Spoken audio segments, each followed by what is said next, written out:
안녕하세요. 만나서 반갑습니다. 목동 미리탐구에서 수리노트를 가르치고 있는 박경래라고 합니다. 반갑습니다.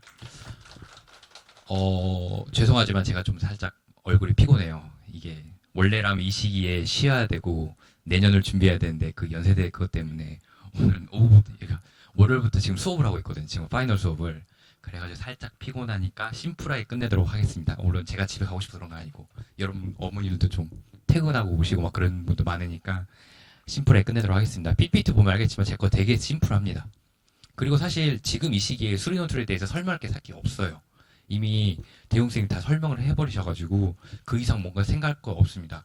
뭐 최저가 어떻게 되고 이런 거는 6월 때쯤 그리고 실제 이제 시험 쓸 때쯤 그러니까 지원을 할 때쯤에 대해 중요하지 지금 초기에는 그게 그렇게 중요하지 않아요. 딱 핵심만 좀 짚고 넘어가면 되긴 하는데 아무튼 저에 대해 소개하면 사고력 트레이너라고 하고요. 그러게 보이지 않습니까? 저 못 모르면 밖에서 다들 저 트레이너라고 오해해요. 다들. 네, 진짜입니다. 실제로 의사쌤이 조심스럽게 물어보기도 해요. 혹시 하면서 막 아무튼 그래 하는데 실제로 제가 이러고 생겼으니까 남자애들이 되게 좋아합니다. 네, 잘 따라요. 그리고 가만히 있어도 애들이 숙제를 잘 해와요. 네, 네 그렇습니다. 아무튼 잘 따르고요. 여학생들한테 인기는 없습니다. 아무튼 자 이렇고요. 자 연령은 뭐 그냥 넘어가도록 하겠습니다. 이게 잠깐 언급을 할게요. 이제 대웅쌤 아까 잠깐 들었는데 이게 언급을 하셨는지 잘 기억이 안 나는데 잠깐만 변화가 있긴 있어요. 사실 작년에 아니 올해죠. 올해 큰 변화가 있었고 사실 이제 내년에는 이제 거기에 부가적인 건데 우선은 간단히 언급하고 넘어가면 의치학 계열 있잖아요. 이게 올해 생겼고 내년에 좀 더 생깁니다. 예를 들면 단국대 의대가 생기고 이화여대 의대, 한양대 의대가 생겨요. 근데 우리는 지금 찍으셔도 됩니다. 최상위권은 아니긴 한데 네. 아무튼 이렇게 알고 계시면 되는 거고요. 그 다음에 치의학계열도 단국대 치대가 생겼어요. 딱 요 정도 알고 계시면 될 것 같고 그 다음에 약학 계열은 이렇게 생겼는데 고려대 세종 약대가 한 명 늘렸고요. 덕성여대 약대가 이제 생겼습니다. 사실 이거 덕성여대가 약대가 되게 좋습니다. 왜 그러냐면 여학생들 입장에서는 경쟁자 남학생들이 없잖아요. 그러니까 쓰기 되게 좋아요. 네, 그러니까 만약에 논술 생각을 하고 약대 생각하고 있고 근데 수학이 좀 괜찮다 싶으면 특히 여학생들 입장에서는 올해 덕성여대 약대 노려볼만 합니다. 되게 좋습니다. 자, 중앙대 약대는 좀 줄어들었네요. 뭐 그렇다 칩시다. 사실 크게 중요하지 않아요. 자, 지금 약 2026년 변화 중에서 가장 큰 게 뭐냐면 수능 최저가 사실 올해부터 이미 변화가 됐어요. 사실 이전에는 문이과 통합을 했음에도 불구하고 이과를 지원하려면 과탐을 무조건 했어야 되는 거고, 그다음에 문과 쪽을 지원하려고 하면은 사탐 무조건 했어야 되는데 올해부터 사탐, 과탐을 거의 구분을 하지가 않았어요. 근데 고려대랑 홍역대가 뭐가 있었냐면 고려대가 국수영 과탐, 그러니까 과탐 두 개 중에서 하나 과탐이나 탐구 두 중에서 하나만 선택해가지고 사합화를 맞춰야 된다고 했는데 실질적으로 써져 있던 게 뭐였냐면 과탐 두 개를 무조건 응시를 했었어야 했어요. 그러니까 최저를 계산할 때는 과탐 하나만 보겠지만 실제로 너네 과탐 두 개 다 응시를 했어야 돼 이랬었단 말이죠. 마찬가지로 홍대도 그랬어요. 과학 하나만 합산한다고 되어 있었지만 실제로 너네 과탐 두 개 다 응시를 했어야 돼 이렇게 되는 거예요. 다른 학교들은 과학 하나라 했을 때 사탕, 과탕 둘 중에 하나만 보아도 상관이 없었어요. 근데 올해 고려대랑 홍대는 그렇게 됐었어요. 심지어 고려대는 이 수학이 미적, 기하, 확통 셋 중에 아무거나 해도 상관없었는데 홍대 같은 경우는 수학이 미적, 기하 둘 중에 하나만 선택한 친구들만 응시할 수 있었어요. 그렇게 됐었는데 내년에 다 해제가 됩니다. 상관이 없다는 거예요. 그러니까 올해 고려대 쓰고 싶었는데 홍대 쓰고 싶은 애들이 살짝 이거 생각 안 하고 그냥 사탕으로 돌려버려가지고 망한 친구들 생각보다 많았습니다. 근데 내년에는 그런 거 신경 쓸 필요 없다 하시면 되는 거고 이게 좀 올해 변화했습니다. 최저에서는. 자 앞에 보시면 다른 거 다 크게 변화되는데 이제 성균관대나 서강대, 한양대가 생각보다 큰 변화가 있긴 있어요. 그래서 그것만 잠깐 짚고 넘어가겠습니다. 성균관대가 이게 논술 우수 언어형이 생겼고 논술 우수 수리형이 생겼어요. 이게 무슨 말이냐면 원래라고 하면은 논술은 두 가지로 나뉘죠. 이과 논술, 문과 논술. 이과 논술은 이과 계열만 쓸 수 있는 거고 과가 문과 논술 다시 거기 지정돼 있는 문과만 쓸 수 있었는데 내년에 어떻게 바뀌냐면 여기 예를 들면 이게 됐어요. 전기전자 공학과 보통 30명을 다 뽑아요. 근데 이건 당연히 이과 쪽이니까 수리 논술로만 뽑습니다. 그런데 내년에는 바뀌었어요. 언어형으로 5명 따로 뽑고 수리형으로 25명 뽑는 거예요. 이게 기존에 원래는 문이과 통합교육이 이제 수학만 그렇게 하다가 이 점점 과탄사탄도 구분 안 하기 시작하니까 아 그래 그러면 이과 쪽에서도 너네 문과 한번 해봐 이렇게 해주는 겁니다. 그러니까 통합교육이 이제 하니까 학생들이 문과임에도 불구하고 좀 가고 싶을 수 있잖아요. 그렇죠? 그걸 대비해서 이렇게 뽑아준다는 겁니다. 여기뿐만 아니라 이거 지금 전기전자공학부만 해놨는데 사실 다른 뭐 자연과학계라든지 건축공학계라든지 다 그렇게 좀 일부는 언어 쪽으로 바뀌어주고 하고 있습니다. 그거 좀 해주면 되고 그다음에 실제 시험이 언어형이라고 해가지고 인문논술을 볼 것 같기도 한데 실제로 이거는 내년에 진짜 모집 영어를 봐봐야 돼요. 시험이 어떻게 나올지는. 당연히 수리형은 당연히 수리논술을 볼 거고요. 그렇게 알고 계시면 됩니다. 자, 그 다음에 서강대. 이미 이야기 들으셨을 거예요. 논술에서 내신은 크게 중요하지 않습니다. 냉정히 말해서. 즉 6등급, 7등급, 6등급 밑에가 이제 위험한 거지. 사실상 중요하지 않아요. 그러다 보니까 이미 논술 100%를 바뀐 학교들이 2년 전부터 꾸준히 다 있었는데 서강대가 최근에 이제 내년에 바꾸기 시작했어요. 80% 그냥 아예 논술 100%로 바꿔버리겠다. 이렇게 되니까 그냥 이거 알고 있으면 됩니다. 결국에는 그냥 핵심은 내신은 그냥 신경 안 써도 된다. 딱 이 정도예요. 이미 바뀌기 시작해가지고. 한양대가 큰 변화가 생겼어요. 원래라고 하면 한양대는 연세대 다음으로 최저가 없는 학교이기 때문에 또 학생들이 많이 가고 싶어하는 학교이기 때문에 인기가 많았어요. 최저가 없었으니까. 근데 내년에 최저가 생깁니다. 이게 원래 이게 국수영탐 해가 중3합7이라는 이게 원래라고 하면 올해 한양대가 올해 이제 한양대뿐만 아니라 자유전공을 많이 뽑았어요. 거기서 이제 한양대가 인터칼리지 학부라 해가지고 자유전공을 뽑기 시작해가지고 그때 다른 학과들은 이제 최저가 없는데 인터칼리지만 최저가 있게 3합7로 했는데 이걸 그냥 아예 확대를 해버려가지고 내년부터는 이제 최저가 있습니다. 한양대가. 이제 수험생 입장에서는 곤란해지죠. 원래라면 한양대도 최저 없어가지고 그래도 이제 수학 실력으로 갔었는데 이제는 좀 신경을 써야 되는 겁니다. 근데 미리 말씀드리지만 이게 이과생 입장에서 3합7이라는 거는 좀 이제 해볼 수 있는 최저입니다. 보통 이과는 두 가지로 나눠져요. 수능 최저가 3합6을 맞출 수 있냐? 이게 안 되면 2합5를 맞춰야 되냐? 이렇게 두 개로 나눠져요. 그러니까 상위권을 노리고 싶으면 3합6이어야 되는 거고 그게 아니라면 2합5예요. 이 중간에 3합7은 웬만하면 다 맞추는 편입니다. 그쪽 위를 쓰고 싶은 친구들 입장에서는. 그래서 최저가 있긴 하지만 그렇게 빡센 최저는 아니다라고 그냥 생각하시면 돼요. 그다음 뭐 의회 쪽은 이렇게 되는 거 이제 의과가 생겼으니까. 그리고 한양대 의회도 이 정도면 좀 준수한 편이에요. 왜 그러냐면 의과는 논술 최저가 보통 4합입니다. 4개를 봐요. 그렇죠? 3개 중에 3개만 고르는 거랑 4개 고르는 거랑 완전히 천지 차이입니다.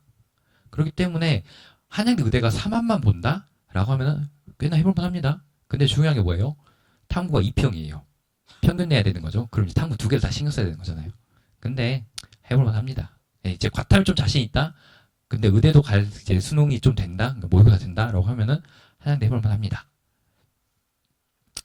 자, 이거는 이미, 대웅쌤이 설명하셨을 거예요. 내신 반영이 이렇게 되는데, 신경 안 쓰셔도 됩니다. 뭐, 100대 0이라고 해가지고 뭐 하는데, 여기 밑에도 뭐, 90대 0, 90대 10, 막 이렇게 하는데, 결국에는 다, 중앙대, 동국대는 좀 이런 느낌이 있긴 한데, 그래도 논술은 그 내신이 거의 신경 안 써도 됩니다. 진짜 5등급, 6등급, 7등급 위험한데, 그럼 이 친구들은 나중에 이제 실제 입시 지원 전략을 할 때, 논술 쓸 때, 그때 좀 고민을 하시면 돼요, 이제. 정말 이제 최저 맞춰가지고 쓸 텐데, 그러면 같은 최저 라인에서도 좀 내신 안 보는 학교로 간다든지, 이렇게 되는데, 결국에는 그냥 시험 잘 보면 장땡입니다. 그냥 공부만 잘하면 돼요. 솔직히 논술 시험만 잘 보면 됩니다. 나중엔 다 이제 내신도 이제 의미 없어질 것 같은데. 아무튼. 내신만 이것도 이미 설명 들었을 거예요. 보시면 20, 19 막 가다가 여기서 크게 변화가 시작이죠. 그쵸? 19점에서 17.4 여기도 크게 변화되죠. 그러니까 보통 5, 6등급, 아니 6, 7등급 이 사이 구간에서 변화가 크게 되는 거니까 요것만 좀 조심하면 됩니다. 수능 최저는 다 이렇게 되어 있어요. 건국대부터 이제 자연계열이면 써져 있고요. 그 다음에 가나다 순으로 되어 있습니다. 여기 없는 학교는 당연히 최저가 없는 학교입니다. 연세대죠. 없고 그 다음에 시립대도 없습니다. 네, 그렇게 알고 계시면 되는 거고 좀 다시 설명을 해드리면 지금 여기 탐구학 4과 1이라는 거는 사탐, 과탐 2개를 보지만 그 중에 그 잘한 거 하나만 신경 쓰겠다라는 거고요. 2평이라고 되어 있는 거는 2개의 평균을 내겠다는 겁니다. 그리고 옛날에는 뭐 소수점 절삭이 있었고 그런 게 있었는데 요새는 의대병은 없어졌어요. 의대도 뭐 한두 개 있고 나머지는 평이냐 아니면 하나만 선택하냐.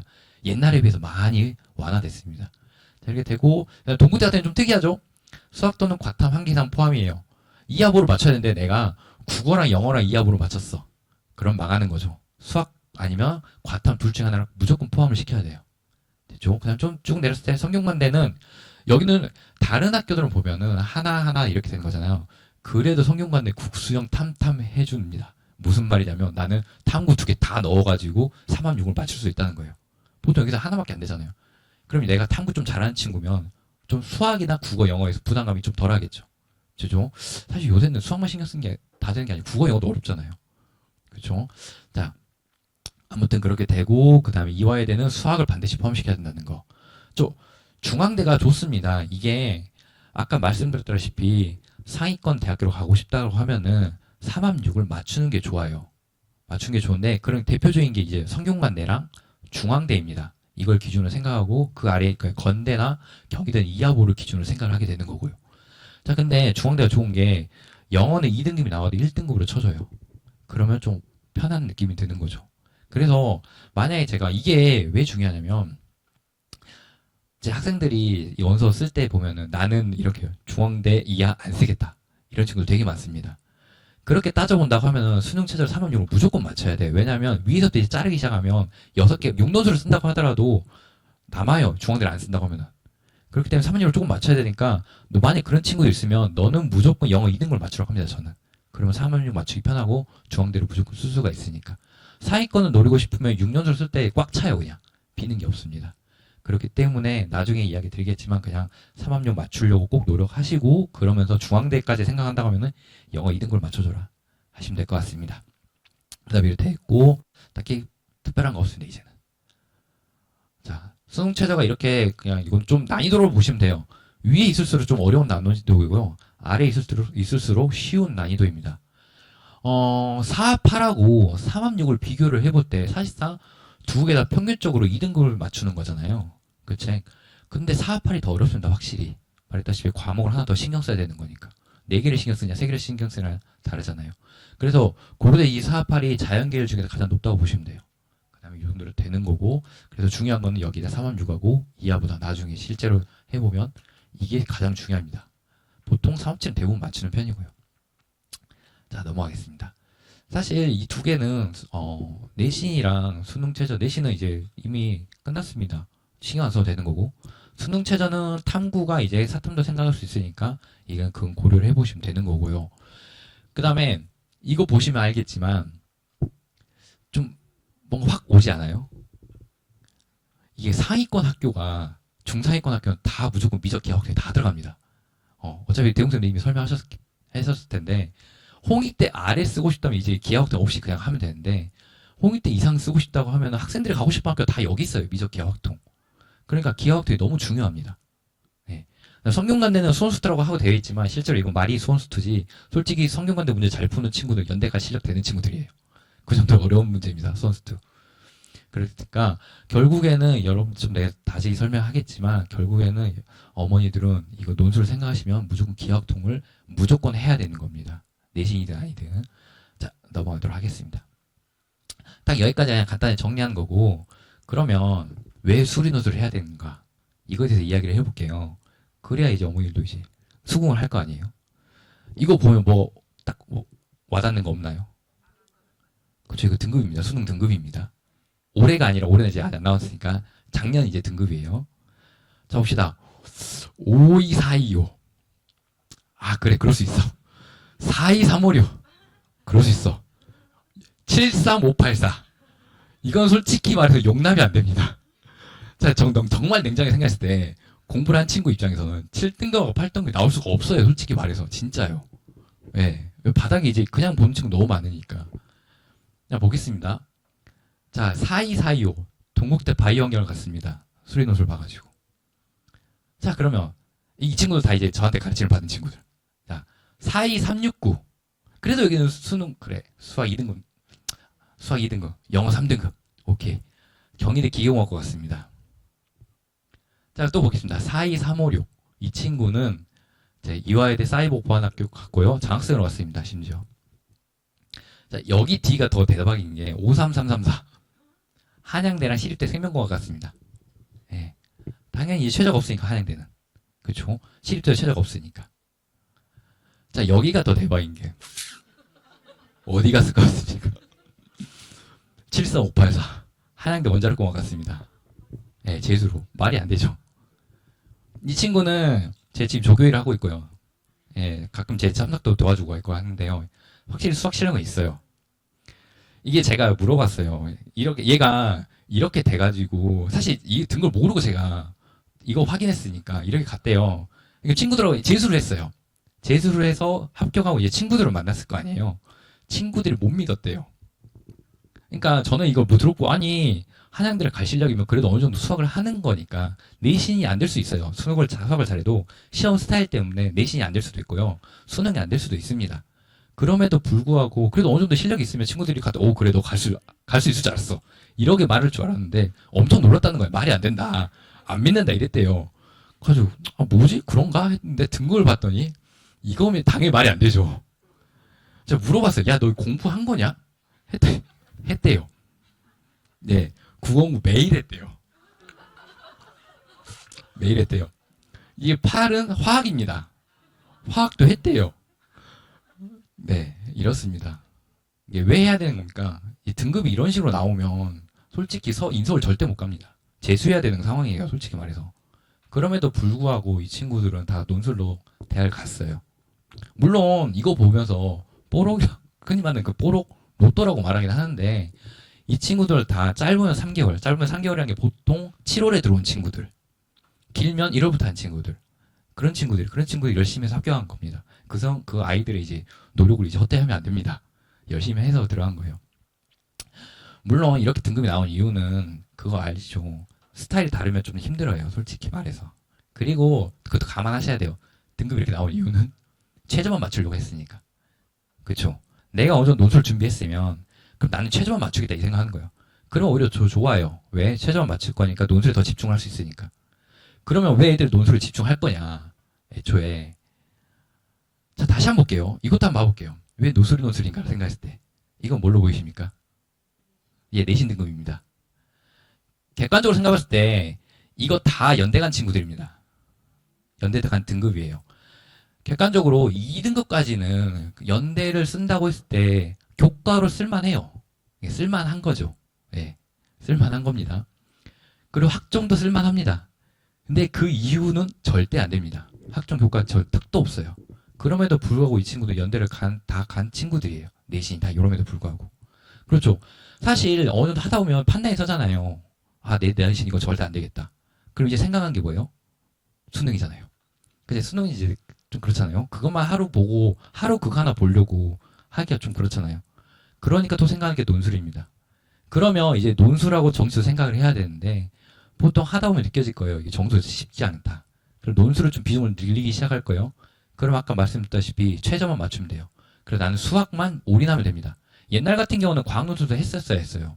근데 지금 과학논술 없잖아요. 그럼 오로지 수학만 하면 돼요. 좀 이런 말은 그렇겠지만 그 혹시 최근에 연세대 관련 기사 보신 분 있나요? 그 재시험 본다고 했잖아요. 그거에 있어요. 그 고사장에서 한 고사장에서 이제 문제 생기는 거잖아요. 거기 고사장 평균이 15점이었어요. 100점 만점에 평균 15점이에요. 그리고 그 학과 거기 보통 그 한 학과에 지원한 친구들 같이 있으니까 그 학과에 지원한 친구의 평균이 15점입니다. 생각보다 애들 공부 안 하고 오는 친구들이에요. 논술 시험 보러 올 때. 그러니까 미리 준비하는 게 좋은 겁니다. 네. 그 내신 이렇게 되니까 아, 저 논술 생각해보고 그럼 논술에 집중할 거면 수학만 하면 되는데 그러기에는 이제 좀 논술 그냥 완전히 논술 버린다 간 다음에 최저만 딱 맞추려고 하고 그럼 논술만 준비하면 돼요. 애초에 여기 시험 보는 애들이 생각보다 실력이 그렇게 대단하지 않습니다. 이게 연세대가 지금 이번에 그렇게 하는데 올해 그러니까 작년이죠. 작년에 과학논술 마지막이라고 해서 그런지 수학이 되게 쉽게 나왔어요. 생각보다. 근데 재작년에 실제로 과학논술이랑 같이 했을 때 합격자 최저가 아니다 평균이었다. 이과 평균이 30 몇 점입니다. 여러분 그때 100점 만점에 과학논술이 40점 만점이고 수학이 60점이었어요. 두 개 합쳤는데도 30점인 거예요.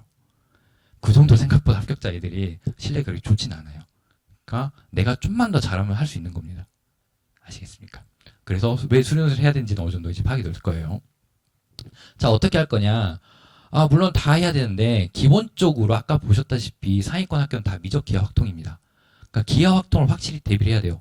이번 연세대 시험이 이제 나왔었는데, 기하 확통이 한 번씩 다 나왔습니다. 예. 대부분 학교들이 특별한 학교 몇 개 빼고는 다 기하 확통이 나온다고 보시면 돼요. 둘 중에 하나 거의 다 나옵니다.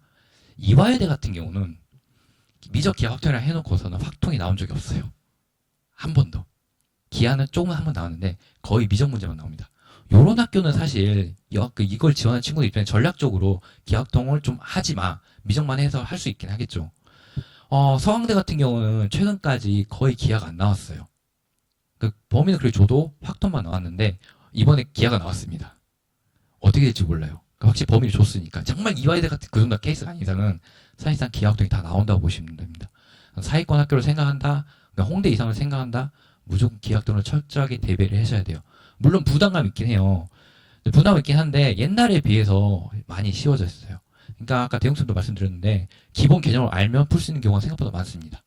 특히 연대 같은 경우가 막 과한 계산을 요구하잖아요. 기하학에서. 오히려 좀 재심을 보고 좀 진득하게 재심을 이해하면 그다음 플러스 기본 개념만 알고 있으면 풀 수 있는 문제가 많이 나와요. 특히 이제 벡터 같은 경우는 기하 쪽에서.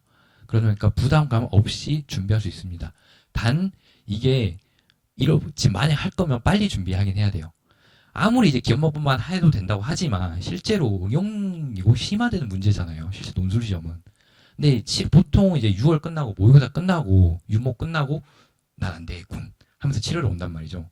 근데 그 친구들은 기하학통이 안 돼 있으면 이제 큰일 납니다.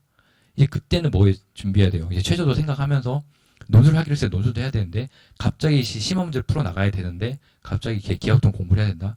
그럼 큰일 납니다. 저는 이제 제가 처음으로 30만 원을 들여가지고 프로그램을 샀어요. 편집 프로그램. 제가 유튜브도 아닌데 영상 편집한다고 프로그램을 샀습니다. 제 강의를 7월 달에 들어온 친구들이 물어봐요. 너 기하학통 공부를 했니? 새로 들어온 친구들한테. 기존에 정규만 했던 애들은 다 했으니까. 안 하는 애들이 태반이에요. 그래가지고 제가 제 영상 다 편집해가지고 다 주고 했거든요. 그래서 좀 솔직히 늦어요. 네. 그러니까 기하학통을 철저히 대비를 하셔야 됩니다. 아무리 시험이 좀 옛날보다 쉽다고 하더라도. 자, 수능논술은 4가지 과정을 통해서 이제 문제를 풀어나가요. 그러니까 기본 개념을 철저한 이해를 바탕으로 논리적 사고 문제 해결 능력을 가지고 그다음에 풀이 과정을 서술을 하고 그다음 답안 작성을 해야 돼요. 사실 수리논술이 아닌 일본적인 문제는 사실 2번에 다 끝납니다. 뭐 답안 쓸 필요가 없잖아요. 그런데 수리논술은 답안까지 길게 써나가야 되는데 어머니들 입장에서 이 중에서 가장 중요한 게 뭐라고 생각하세요? 2번이 제일 중요합니다. 3, 4번은 2번이 되면 자연스럽게 이제 수정만 하면 되는 거고요. 1번이 좀 중요하다고 생각하시는데 1번은 어차피 뒤로 공부하고 뒤로 가면 갈수록 개념은 다 알고 있어요. 심지어 논술 같은 경우는 제시문이 이미 알고 있는 개념을 주고 그냥 문제 풀라 이렇게 나와요. 그럼 제시문이 하등 쓸모가 없습니다. 애들한테 말하는데. 아무튼 중요한 건 2번입니다. 논리적 사고와 문제 해결 능력을 길러야 돼요.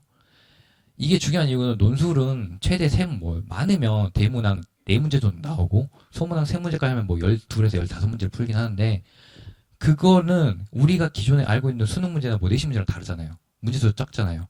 근데 이거를 한 문제 풀 때 호흡이 길어요. 내가 진득하게 고민해서 풀어야 되는 거예요. 보자마자 딱 답 나오는 거 없습니다. 그런 경우. 그러다 보니까 이제 계속 스스로 계속 생각하는 능력이 필요한 거예요. 제 수업은 그걸 늘려주는 수업이라고 보시면 되고 그래서 제가 사고를 트레이너라고 써둔 겁니다. 자, 두근두근 두뇌 근력 강나라고 하는데 쓸데없는 말입니다. 왜냐하면 두뇌에는 근력이 없습니다. 웃자고 하는 말입니다. 자, 수학적 사고를 필요해요. 문제를 체계적으로 분석하고 접근만 고민. 정말 중요합니다. 왜냐하면 말다시피 호흡이 긴 건데 그럼 내가 스스로가 이거 어떻게 접근할 건지를 되게 고민을 많이 해봐야 돼요. 그 다음에 고민해서 했다 그럼 더 계속 쭉쭉쭉 치고 나가야 되는 거잖아요. 그게 힘듭니다. 그래서 문제 해결 전략을 수립하고 단계별로 실행해야 돼요. 접근도 하고 중간 소결을 냈으면 그 다음 단계 진행하기 위해서 또 고민을 하고 이게 필요해요. 한 번에 답이 나오지 않습니다. 자, 이건 80일이라는 거는 이게 올해는 이제 아직 결과 안 났고요. 작년 제가 합격한 학생들의 수입니다. 81명. 이렇게 따져보면 뭐 그게 많지도 않긴 한데 그래도 적어도 제 수업을 들어오고 결과를 냈단 말이죠. 이 정도 학생 수가. 80일이라는 게, 좀 아쉬운 게, 이 친구들이 이 중에서 합격수기 내준 친구들이 10명밖에 안 됩니다. 그쵸. 이해는 돼요. 왜 합격하고 놀아야 되니까. 물론 해주기로 약속은 해놓고선 아이들이잖아요. 까먹습니다. 네, 그렇죠. 제가 흔히 말하는 제가 대문자 아이입니다. 그래서 애들한테 너 보내주기로 했잖니라고 차마 한 번도 보낼 수는 없고 고민되잖아요. 이렇게 보내면 또 이제 뭔가 그래 보이니까 너무 내가 압박하는 거 할까. 그렇습니다. 좀 많이 좀 보내주지. 자, 보겠습니다. 수업은 이렇게 구성이 됩니다. 첫 시간에 주제 구성이라 하고요. 그 다음에 모의는 실전 모의수를 보고요. 그 다음 해설 강의를 하게 됩니다. 기본적으로 3시간 반 수업이고 보통 1시간 반에서 한 2시간.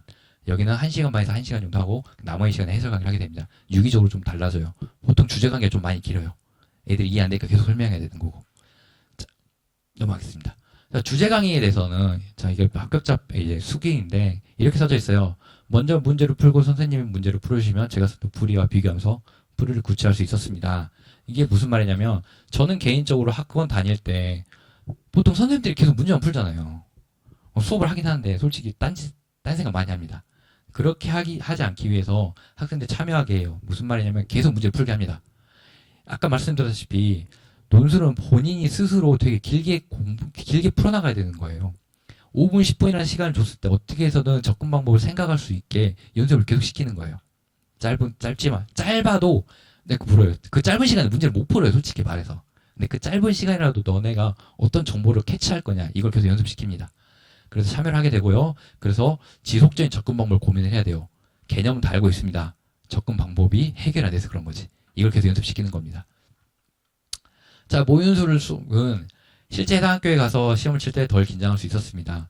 이게 이 모의논술이 우리가 생각하는 그 수능 모의고사처럼 빡빡하긴 하진 않아요. 시간 딱딱 맞춰가지고. 근데 그래도 적어도 이 시간까지는 이 시간 동안은 집중해서 문제를 확실히 풀어봐. 이렇게 해줍니다. 실제로 애들 입장에서는 좀 시간이 길게 느껴지긴 하는데, 왜냐면 문제 하나하나 뭐 3문제 풀고 4문제 풀고 이러고 있으니까. 근데 그 시간을 버텨야 됩니다. 이게 실제로는 시험장을 가면 좀 긴장하니까 그래도 시간이 빨리 가게 느껴지는데 실제 모의고사 시험을 보게 한다고 하면 좀 느리게 가요. 그래도 최대한 집중해서 할 수 있게 실제 시험처럼 하게 되고, 그 다음 이때 당연히 주제 강의랑 연결된 실전 문제를 줍니다. 택도 없는 문제 주면 애들이 힘들어합니다. 실제로 너무 힘들어요. 그러니까 최대한 주제 강의랑 비슷한 거, 아니면 실제 주제 강의 할 때 풀었던 비슷한 문제, 응용행 문제 그렇게 줘서 했던 걸 좀 응용할 수 있게 그런 문제로 구성이 되어 있고요. 그 다음에 당연히 대면 첨삭 이때 진행을 하게 됩니다. 아이들을 불러가지고 대면 첨삭에 대해서는 좀 더 다시 이야기를 해줄게요. 자, 해설 강의는 이렇게 돼요. 기출문제를 토대로 그 학교만의 프리팁을 알려주신 것에 도움이 많이 되었습니다. 그런데 성균관대가 어렵긴 하지만 특색이 있어요. 그거에 대해서 좀 찝어줍니다. 요거 성균관대는 요런 스타일 좋아해. 그래서 그걸 좀 찝어주는데, 해설 강의는 자, 학생들이 가장 어려워하는 게 뭐냐면 못 풀었어요. 그러니까 해설도 듣긴 했어. 해설지도 봤어요. 그럼에도 불구하고 이게 이해 안 돼요. 왜 이렇게 풀지? 이게 해결이 안 됩니다. 당위성이 부여가 안 돼요. 근데 저는 현실적인 풀이를 줘요. 그러니까 해설을 봤을 때 왜 이렇게 푸는지에 대한 당위성을 보여주는 거죠. 왜 이렇게 해설지가 풀이가 되어 있는지. 그러니까 어떻게 풀지라는 걸 바탕으로 해설지를 봤을 때 왜 이렇게 풀지라는 현실적으로 실제 너네가 시험장에 가면 이런 식으로 현실적으로 풀 수밖에 없어. 이런 식으로 체크해 나갈 수밖에 없어. 이걸 좀 알려줍니다. 그러면서 더 나아갑니다. 어떻게라는 건 또 뭐냐면, 자, 현실적으로 이렇게 풀었어요. 어떻게 더 심화적으로 창의적으로 풀 수 있는가, 이런 것도 고민해 볼 수 있는 거잖아요. 상위권 학교는 창의적인 풀이를 좀 중심으로 가는 거고요. 좀 이제 중위권 학교는 그냥 현실적인 풀이 위주로 갑니다. 실제 시험장으로 갔을 때는 그 상위권은 창의적인 풀이도 알아야 이제 좀 올라갈 수 있으니까. 이게 무슨 말이냐면, 어머니들 봤을 때 사실 별 모르긴 할 건데, 이게 무슨 문제냐면 그냥 경우의 수를 따져서 보는 문제인데, 이 문제는 각 케이스별로 다 나눠가지고 다 구한 다음에 다 더하는 거예요. 케이스 바이 케이스별로 다 구해야 돼. 이게 현실적인 풀이고 실제 해설지에서 제공한 풀이었습니다. 근데 저는 이걸 좀 더 쉽게 풀어줬어요. 지금 길긴 하지만 실제로 이거는 한 줄이면 끝납니다. 이거는 이게 창의적인 풀이고, 이거는 상위권 애들 입장에서 되게 좋아하는 문제이기도 해요. 그러니까 현실적으로 이렇게 푸는 것도 연습하는데 창의적인 풀이도 주면서 좀 더 발전을 하게 주는 겁니다. 근데 이제 중위권 학교 좀 딱 요 정도만 해주면 돼요. 이건 안 해줘도 되고. 자, 학생 관리는 이렇게 돼요. 우선 1대1 대면 첨삭을 하게 되고요. 그 다음에 키포인트 과제를 내주고 복습 영상 제공을 하게 되고 성전 문자 발송을 하게 되고 그다음에 상담을 하게 됩니다. 대면 첨사 좀 더 얘기를 할 거고 키포인트 과제는 뭐냐면 접근 방법이 되게 중요해요. 사실 이걸 어떻게 접근할까 이게 되게 중요한 건데 그럼 아이들은 사실 문제를 보고 접근 방법을 쉽게 생각할 수 없단 말이에요. 그럼 이거를 공부를 했어. 복습을 하잖아요. 그러면 내가 못 푼 문제에 대한 이게 실제로 어떻게 접근해야 될지 접근 아이디어가 무언지를 키포인트로 한 줄로 적어놓으라 해요. 많으면 두 줄까지. 항상 이렇게 적으라 합니다. 이게 왜 중요하냐면 우리 시험 보기 직전에 되면은 문제를 계속 풀 수가 없어요. 전날, 전전날에 문제를 계속 풀 수는 없잖아요. 그럼 기존에 했던 모든 문제를 다시 체크를 하면 돼요. 그럼 키포인트를 써놓으면 문제 봤을 때 이 문제 이렇게 풀었구나. 그냥 리마인더 바로바로 됩니다. 네, 그걸 위해서라도 생각하시면 돼요. 복습 영상은 당연히 제공이 되는 거고요. 성전 문자는 그 주가 끝나면 통합해가지고 모든 학반이랑 통합해가지고 발송이 됩니다. 상담은 주기적인 상담은 뭐 있어요. 그러니까 지속 자잘한 상담은 그냥 카톡을 하게 되는데 크게 상담 4번 있습니다. 1년 동안. 첫 번째는 중간고사 1학기 중간고사 휴관 기간에, 그 다음에 기말고사 휴관 기간에 한 번에 있고, 그 다음에 진짜 논술 원서 전형 상담으로 2번 하게 됩니다. 이거는 많으면 2번이고 보통 1번이에요. 무슨 말이냐면 원서 지원 상담은 우선 1차적으로 학생이랑 합니다. 왜 그러냐면 어머니랑만 하면 학생의 입장이 반영이 안 돼요. 솔직히 말해서 학생이 가는 거잖아요. 그래서 어느 정도 학생 입장을 좀 대변해 주는 게 좋아요. 저 같은 경우는 옛날에 어머니랑 싸웠습니다. 연대 갈래 카이스트 갈래 이래가지고 저는 카이스트 절대 안 간다 했거든요. 말 납득이 안 되잖아요. 저는 개인적으로 카이스트 분위기가 너무 싫었어요. 그래서 싸웠거든요. 그래서 이겨가지고 제가 연대 갔습니다. 아무튼 이게 좀 비하인드가 더 있긴 한데 아무튼 1차적으로 학생하고 상담을 해요. 최대한 그것도 어머니 의견을 반영시켜서 1차적으로 상담을 하고, 근데 이걸 상담 결과를 보고 어머니가 수긍하게 되면 그냥 더 이상 상담 안 합니다. 이미 끝났으니까. 물론 그 뒤로 자잘한 상담 더 하긴 하겠는데, 근데 1차적으로 상담을 했음에도 불구하고 어머니가 더 상담하고 싶다고 하면은 추가적으로 어머니랑 상담을 하게 됩니다. 그렇게 알고 계시면 됩니다. 그래서 총 1년에 4번 상담을 하고 그냥 자기 잘한 상담은 그냥 평소에도 하게 됩니다. 자, 대면 첨삭이 되게 중요해요. 보통은 서면 첨삭만 하는 그 학원들도 많습니다. 채점해가지고 코멘트 달아주고 보내주긴 하는데 이게 문제점이 뭐냐면 이거 보내줬어요. 학생이 가방에 넣겠죠. 다시는 안 나옵니다. 네, 많이 겪어봤으니까 다시는 안 나와요. 나오는 경우는 어떤 경우냐면 최상위권쯤 친구들, 능동적으로 공부하는 친구들 자기가 직접 확인하고 서면 첨삭을 확인했음에도 불구하고 좀 의문이 생기면 그때 질문하게 되거든요. 근데 웬만한 친구들은 넣어놓고 안 빼요. 네, 답만 확인하거나 아니면 점수만 확인하거나. 근데 수성적인 학생을 위해서 억지로 옆에 앉혀놓고 이야기를 하게 되는 거죠. 실제로 앉혀놓고 이야기가 된다면 이해됐어라고 물어봤는데 눈동자가 흔들려요. 이해가 안 된 거죠. 네, 몇 번이고 확인하게 되니까 하게 되고 그걸 확인을 하고요. 그 다음에 이게 결국에는 강의만 하다 하면 솔직히 유대감이 잘 안 쌓여요. 솔직히 말해서 이제 파이널 수업이 되면 학생의 수가 많으니까 학생들랑 이야기를 잘 못해요. 제가 첨삭을 할 수도 없고요. 물리적으로. 그럼 첨삭쌤을 쓰게 되는데 유대감이 안 생겨요. 근데 이제 직접 대면 첨삭을 하게 된다고 하면 육세감이 생겨요. 그죠? 이것저것 이야기가 되고 나 공부하기 싫음에도 불구하고 선생님이 괜찮아서 공부를 더 할 수 있는 거잖아요. 제가 그런 선생님인지 모르겠는데 아무튼 더 할 수도 있고 그리고 학생이 어떤 성격인지도 파악할 수 있습니다. 보통 답안지를 보면 그런 친구들이 있어요. 정석적으로 푸는 친구들이 있는데 그거랑 반대 정석적인 거 아니고 좀 자기만의 방법으로 푸는 친구도 있어요. 이 친구들 고집이 셉니다. 어머니한테 물어보면 무조건 고집이 세요. 그 정도로 학생 파악도 강해되고 성향 파악이 된다고 하면은 이제 이야기할 때라든지 뭔가 제시를 할 때라든지 좀 이제 서로 다르게 하죠. 1대1로. 예를 들면 제가 뭐라고 해도 그런 거가 상처 안 받는 남자애들이 있어요. 그러면 엄청 뭐라 합니다. 네, 그러면 이제 자기도 상처받는 이제 자극을 받게 되는 거죠. 근데 좀 소심한 친구들은 제가 이제 많이 뭐라고 하지 않아요. 되게 제한하는 식으로 가게 되는 거고. 아무튼 성향 파악을 하면서 유대감도 생길 수 있으니까 되게 좋습니다. 대면 첨삭이. 그 다음에 대면 첨삭 하는 이유가 뭐냐면 본인 풀이에 대한 질문이 학생들이 가장 많이 갖고 있는 질문이에요. 무슨 말이냐면 사실 문제를 풀어가지고 해설을 하잖아요. 저희가. 그러면 애들은 해설은 알아요. 중요한 거는 자기가 푼 문제에 대해서 내가 이 방법으로 풀었는데 이게 선생님 맞을까요? 이게 너무 궁금한 거예요. 그러면 이게 만약에 틀렸다고 했을 때 그럼 내가 수정을 해서 더 나아가면 이렇게 풀어도 맞는 걸까요? 이게 계속 궁금한 거예요. 그런 걸 충분히 할 수 있는 거예요. 서면 첨삭으로 하면 잘 안 됩니다. 네, 솔직히 그런 문자로 이야기할 수 있는 거잖아요. 선생님 저도 해보면 알겠지만 문자로 질문 받아오면 솔직히 소통이 잘 안 됩니다. 네, 대면 첨삭이 확실히 좋고요. 그 다음에 첨삭 전문가. 사실 서면첨삭의 위험성이 있습니다. 제가 최근에 어쩌다가 첨삭 알바를 이제 공고를 보게 됐어요. 거기에 좀 이제 솔직히 좀 그런 말이 있었어요. 전공 무관. 말이 안 되잖아요. 이과생의 수학을 이제 첨삭을 해줘야 되는데 그 수학이었거든요. 거의 전공 무관이 있으면 말이 안 됩니다. 서면 첨삭하는 곳인데 그러면 무슨 말이냐면 내 첨삭하는 친구가 정말 전문적으로 이과 쪽에 있는 친구들 수학을 정말 잘하는 친구가 사람 해줬는지 모르는 겁니다. 실질적으로. 근데 저는 첨삭 전문가는 나이 상관없이 정말 실력을 뽑습니다. 1차적으로 모의 첨삭을 해보고요. 그리고 확인해가지고 제가 피드백을 줍니다. 이거 수정해서 다시 한번 합니다. 그래서 이제 수정이 되면 실제로 저한테 설명을 해보라고 해요. 그 이제 첨삭은 또 잘해요. 설명을 막 잘해. 근데 이제 실제 설명을 할 때 이게 말투가 세냐 안 세냐 이게 좀 커요. 예. 이게 세면 좀 이제 여학생들 입장에서 상처를 많이 받고요. 이거 세도 남학생들 입장에서 좀 상처 안 받는 친구도 있고 그냥 허허 하는 친구도 있고요. 예. 그런 걸 좀 판단해야 되는데 웬만하면 좀 어떻게 보면 좀 부드럽게 하는 선생님을 원하거든요. 그거를 최대한 뽑아가지고 제가 첨삭 선생님을 쓰고요. 나이는 신경 안 씁니다. 보통 아까 그 친구 있잖아요. 제 조교 친구 있잖아요. 그게 이제 22살이래요. 네, 되게 어린데도 불구하고 설명 되게 잘해줍니다. 정말 열심히 해주고요. 네, 심지어 자기가 열심히 설명한 친구가 합격했는지 안 했는지 너무 궁금해요. 합격해야 된다 이러긴 한데 아무튼 그 정도로 이제 꼼꼼히 뽑아서 하니까 대면점사의 퀄리티는 보장합니다. 자, 키포인트는 아까 말씀드린 문제 핵심을 기억하고 시험시에 복습을 하기 위해서 하는 거고요. 자, 이거는 제 상반기까지 프로젝트라고 했는데 한마디로 이제 제 이제 커리큘럼입니다.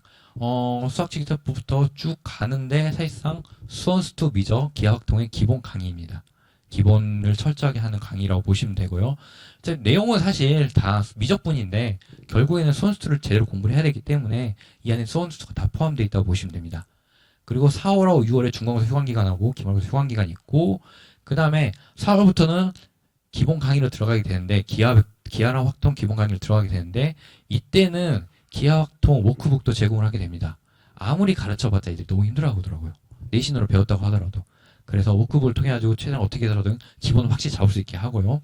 그 다음에 6월 여기서 딱 끝나요. 기하학통이 끝나는데 이때 특강이 하나 더 있죠. 이건 뭐냐면 6월에 안 들어오고 7월에 들어온 친구들을 위해서 미리 듣게 하는 겁니다. 이거 안 되면 진짜 힘듭니다. 저도 힘들고 서로 힘들어요. 이게 기하학통 이제 7월에부터 심화 수업을 가가지고 그럼 보통 이제 9월 말쯤, 9월 중순쯤부터 기하학통을 하게 되는데 그럼 이제 수업하는 저도 애들 표정 이러고 있어요. 그럼 저도 힘듭니다. 너무 안타까우니까. 그래서 기하학통을 중심적으로 꼭 준비하면서 기본 강의를 하고 있다는 거 알고 계시면 됩니다. 자, 시간표는 이렇게 됩니다.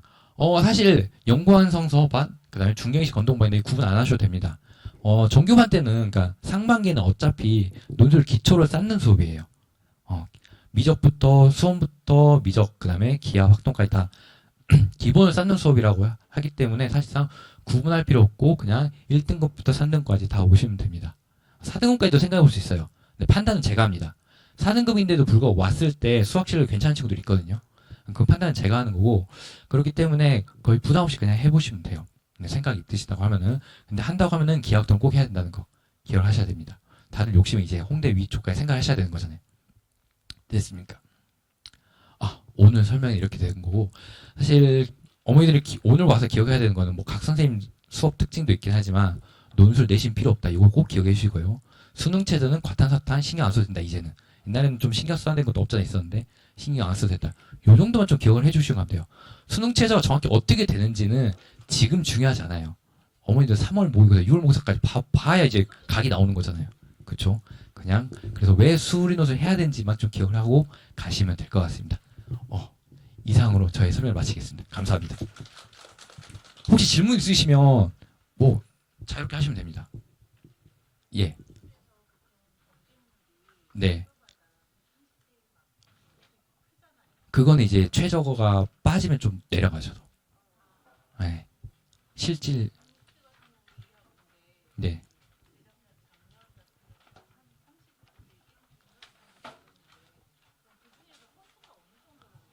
허수는 이거 제가 판단할 수 없죠, 사실. 그럼 예. 근데 허수가 생각보다 진짜 많습니다. 예, 말씀드렸다시피 저는 강사 입장에서는 준비한 애들 보이니까 준비 많이 하네 이런 생각이 드는데 실제로 시험 보러 가면 아까 연세들 보셨죠? 100점 만점 평균 15점이에요. 허수가 정말 많은 거예요. 네. 그리고 써놓고서 준비 안 한 친구들 너무 많습니다. 당일날 이제 시험 직전에 파이널 쓴다고 온 친구 너무 많아요. 네. 그런 애들이 있으니까 미리 준비하는 게 좀 낫습니다. 네.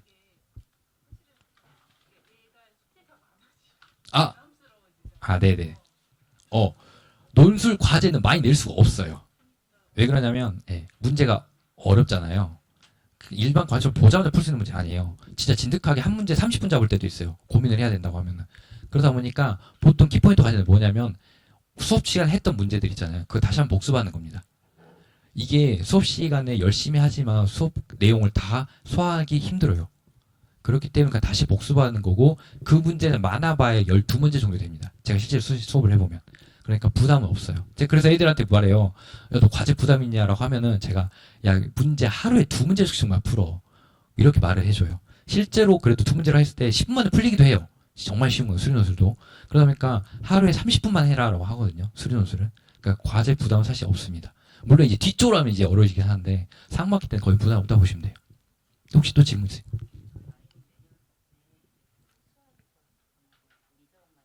네. 네.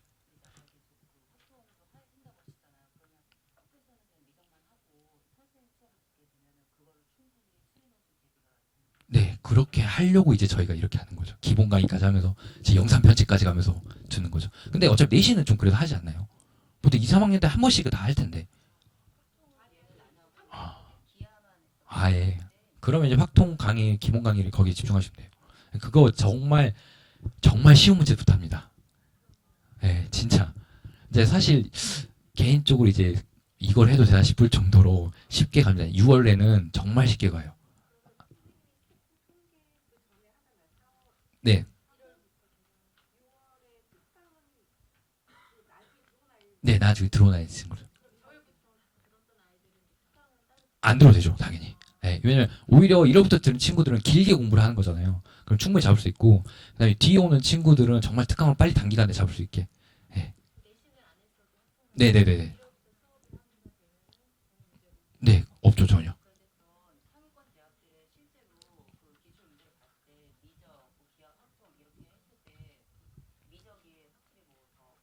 퍼센트 당연히 미적이 많죠. 보통 네 문제 나온다고 했을 때 미적이 나온 경우가 두 문제, 세 문제 나와요. 네, 그러면 기하학통만 이제 나오게 기하학 뭐 한 문제 나오든지 확통이 한 문제 나오든지 이렇게 나오는데 가끔 특이 케이스로 경희대 같은 경우는 작년에 기하만 무진장 냈습니다. 미적 조금 내고 그럴 수도 있긴 한데 보통은 미적의 비중이 더 높아요. 어쩔 수가 없습니다. 네, 혹시 또 질문 있으실까요? 네, 네.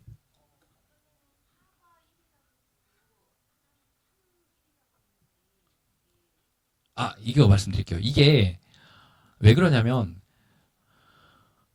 실제 이제 학교에서 모집 요강이랑 지금 모집 요강이 아니라 이제 그거 전형계획을 발표했잖아요. 전형계획상에 사과로 나와 있고요. 전형계획상에 탐구로 나오는 데가 있어요. 그래서 이렇게 내비두는 거예요. 근데 이게 왜 그러냐면 보통은 일반적으로 탐구를 써주면 그냥 사탐이랑 과탐을 생각하시면 돼요. 직업탐구가 있잖아요. 직탐까지 허용되는 학교가 있긴 해요. 근데 이 학교에는 없어요. 신경 안 쓰셔도 돼요. 그냥 사탐, 과탐이라고 생각하시면 돼요. 예, 사탐, 과탐이에요. 이탐은 사탐, 과탐 둘 다 상관없는 겁니다. 이제 사는 사과, 그러니까 사실상 이게 표기를 그렇게 해놓은 거지 실제로는 사탐, 과탐 신경 안 쓰셔도 돼요. 네, 이건 그냥 사탐 두 개다. 네. 이게 왜 그러냐면 가끔 그런 사람도 있어요. 탐구를 하나만 한다고 돼 있잖아요. 탐구 하나 안 봐도 되는 거 아닌가요? 이럴 수도 있긴 한데 진짜 그런 질문하는 친구도 있어요. 그걸 이제 대비하기 위해서 어차피 무조건 봐야 되는 거잖아요. 성적표를 받으려면. 그러니까 그런 거예요. 그냥 이거 탐구 두 거는 사탐 두 개도 상관없고 과탐 두 개도 상관없습니다. 네.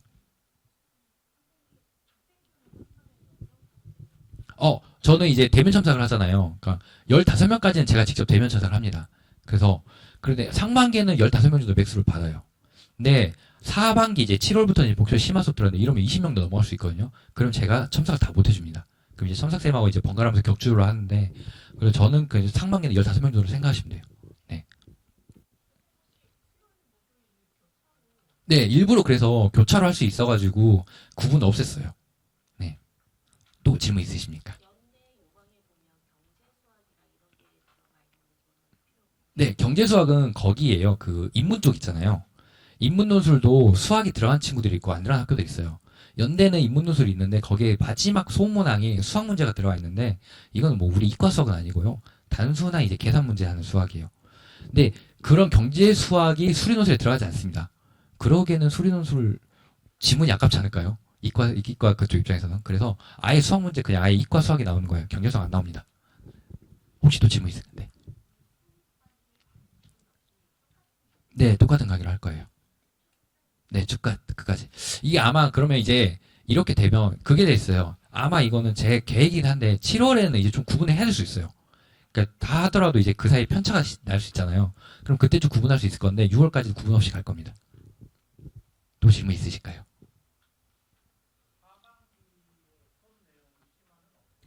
수업 내용 심화는 그러면 사실상 나올 수 있는 주차가 연대 시험 전까지를 보통 저희는 그래요. 연대 시험 전까지 생각했을 때 12주에서 13주가 나와요.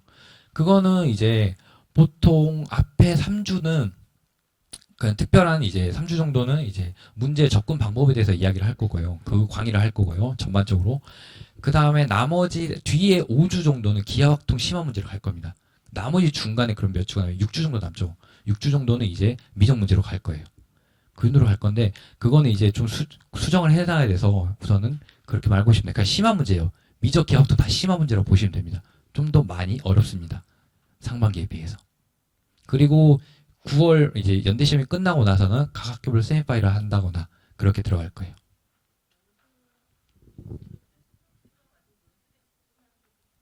그 논술 생각하시면 무조건 그렇게 해야죠. 예. 왜 그 수능에 거기 하면은 의미가 없잖아요. 사실 내가 등급을 높게 받는다고 하더라도 뭐 논술 입장에서는 뭐 등급 높게 받는다 뭐 가산점 주는 건 아니잖아요. 최종 맞추면 되는 거니까. 근데 만약 내가 정시까지 노린다. 그럼 이제 수능도 생각해야 되는데 그러니까 논술에 집중을 할 거다라면 최소한 맞춘다고 생각하시면 돼요. 그냥 그 이상은 너무 필요해. 그 정도 필요하잖아요. 네, 네.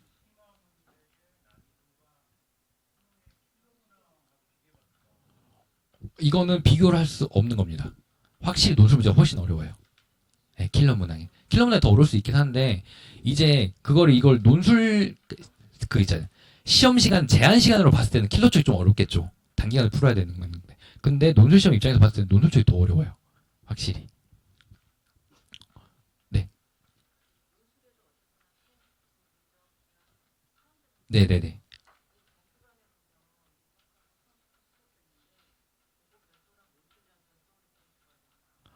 그쵸. 이게 좀 죄송스럽긴 한데 논술 문제랑 수능 문제랑 다릅니다. 이게 수능 우리 학생들이 익숙한 거는 수능 문제잖아요. 그쵸 모의고사 문제잖아요. 그거랑 비슷하게 나오는 거는 그 가천대 요 정도뿐이에요. 약술형 문제 나오는 수원수 약술형 나오는 그쪽이에요. 아니 그 외 학교들은 그냥 완전 다르다고 보시면 됩니다. 네.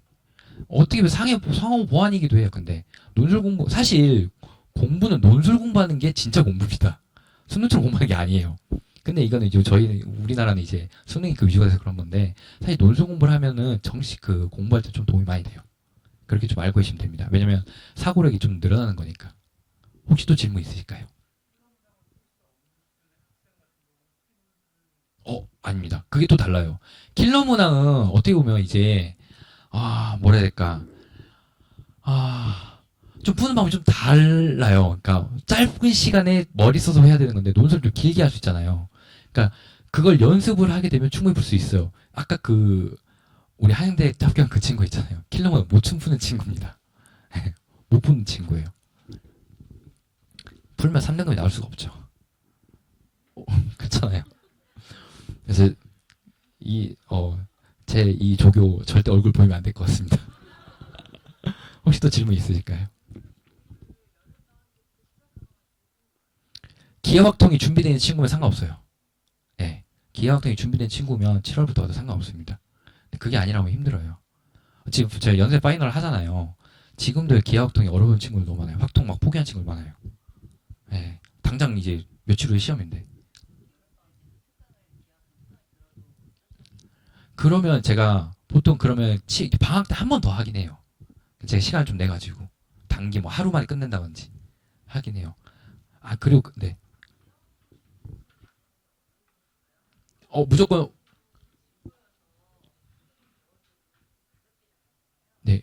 그러면 준비가 안 된 거죠. 그러니까 개념을 물어봤을 때 개념을 확실히 알고 있냐 모르냐. 심화 문제를 풀 수 있냐는 상관없어요. 기본 예제는 풀 수 있어야 돼요. 그러면 딱 준비가 된 상태인 거예요.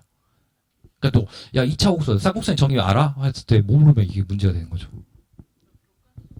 네, 맞아요. 기하학통 준비가 됐다는 거는 교과서 문제는 풀 줄 알아야 돼요. 네. 다 다르죠. 저는 논술은 하나만 되는 게 더 맞다고 봐요. 돈 아까워요, 솔직히 말해서. 네. 어머니 돈 생각하셔야죠. 그렇잖아요.